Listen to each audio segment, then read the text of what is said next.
नमस्कार। तो आज हम बात करेंगे यूवेइटिस के बारे में। तो यूवेइटिस जो होता है वो एक आँखों की प्रॉब्लम होती है जिसके अंदर मरीज़ को तरह-तरह के आँखों के संबंधित सिम्पटम्स आने लग जाते हैं। जैसे कि उसकी आँख में रेडनेस हो सकती है, पेन हो सकती है, बाकी जो है उसका विज़न ब्लर हो सकता है।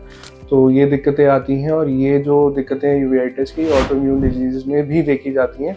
अगर इसके कॉजेज़ की बात करें तो इसमें इन्फेक्शन जैसे टीबी हो गया, सिफिलिस हो गया, वो यूवेइटिस करा सकते हैं। बाकी जो अगर ऑटोइम्यून डिजीज़ेज़ की बात करें उसके अंदर जो सबसे कॉमन कॉजेज़ होते हैं जैसे कि एंकिलोजिंग स्पॉन्डिलाइटिस हो गया, सोरियाटिक आर्थराइटिस हो गया, इन्फ्लेमेटरी बाउल डिजीज़ के साथ जो रिलेटेड यूवेइटिस होता है, बाकी बेशेट डिजीज़ हो गया, सार्कोइडोसिस हो गया। तो ये कॉमन कॉजेज़ होते हैं जिनके अंदर यूवेइटिस होता है। ये जो यूवेइटिस है ये इसका ट्रीटमेंट करना इसलिए ज़रूरी हो जाता है। अगर ट्रीटमेंट जल्दी से जल्दी ना किया जाए तो इन्फ्लेमेशन आँखों के अंदर बढ़ने लग जाती है और इन्फ्लेमेशन इतनी ज़्यादा भी हो सकती है कि आपका जो है आँखों का विज़न जा सकता है जो कभी वापस ना आए। तो जब भी आपको यूवेइटिस के लिए डायग्नोज़ करते हैं तो ऑप्थेल्मोलॉजिस्ट आपको अक्सर एक रूमेटोलॉजिस्ट के पास रेफ़र करते हैं क्योंकि ये इनके ऑटोइम्यून कॉजेज़ भी होते हैं और ऑटोइम्यून कॉजेज़ की अगर ट्रीटमेंट जल्दी-जल्दी की जाए तो यूवेइटिस जल्दी कंट्रोल में हो जाता है।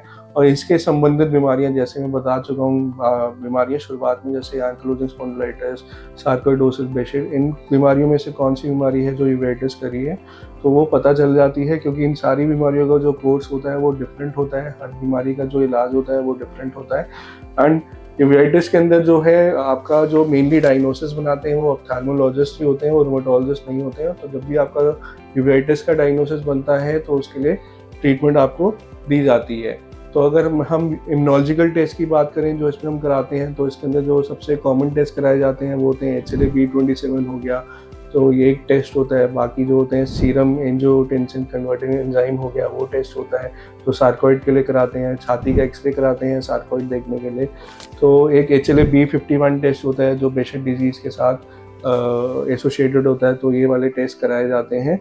तो मेनली ये सारे टेस्ट होते हैं यूवेइटिस के कॉज को पहचानने के लिए।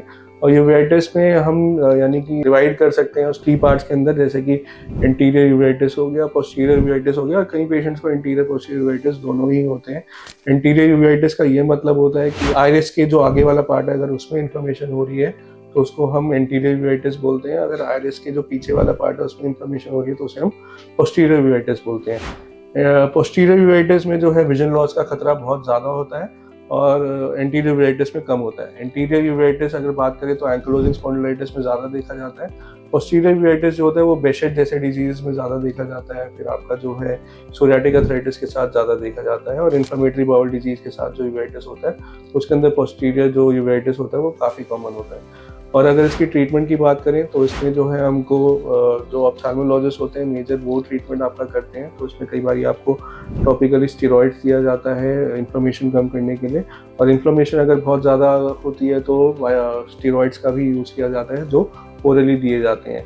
और एंकिलोजिंग स्पॉन्डिलाइटिस या बाकी डिजीज़ेस से संबंधित है और आपको बार-बार यूवेइटिस हो रहा है तो इम्यूनोसप्रेसेंट का यूज़ किया जाता है, जैसे कि फोलिट्रैक्स हो गया, बायोलॉजिकल्स हो गए।